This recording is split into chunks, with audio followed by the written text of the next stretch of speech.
মেট গালায় নজর কাড়া আলিয়া। ফ্যাশন দুনিয়ার সবচেয়ে বড় আয়োজন মেট গালা। সেই মেট গালাতে তারকাদের দুর্দান্ত সব লুক এখন ট্রেন্ডিংয়ে, আর তাদের সেসব ছবি সোশ্যালে ছড়িয়ে পড়ছে।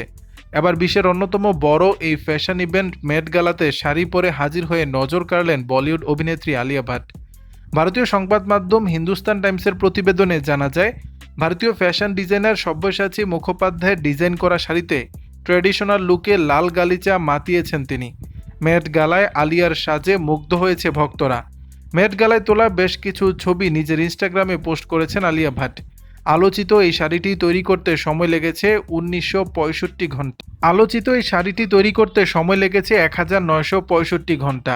এতে সিল্ক ফ্লস, গ্লাস বিডিং এবং রত্ন পাথর দিয়ে হাতের কাজ করা হয়েছে। আলোচিত এই শাড়িটি তৈরি করতে সময় লেগেছে 1965 ঘন্টা। এতে সিল্ক ফ্লস, গ্লাস বিডিং এবং রত্ন পাথর দিয়ে হাতের কাজ করা হয়েছে। সঙ্গে রয়েছে গোলাপি এবং সবুজ রঙের ফুল, পুঁতির টেসেল, এগুলো হাতে বসানো। শাড়ির অন্যতম আরেক আকর্ষণ হলো সামনের দিকে থাকা রাফলড প্লিট।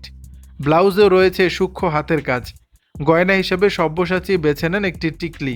মাথায় ছিল একটি ব্যান্ড, স্টেটমেন্ট কানের দুল, হাই হিল আংটি, সঙ্গে ছিল মেসি হেয়ার।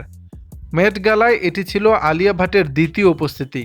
2023 সালে মেট্রোপলিটন মিউজিয়াম অফ আর্টের আইকনিক সিঁড়িতে প্রথমবার পা রাখলেন আলিয়া। দর্শক, বিষয়টি নিয়ে আপনাদের মতামত জানাবেন নিচের কমেন্ট বক্সে।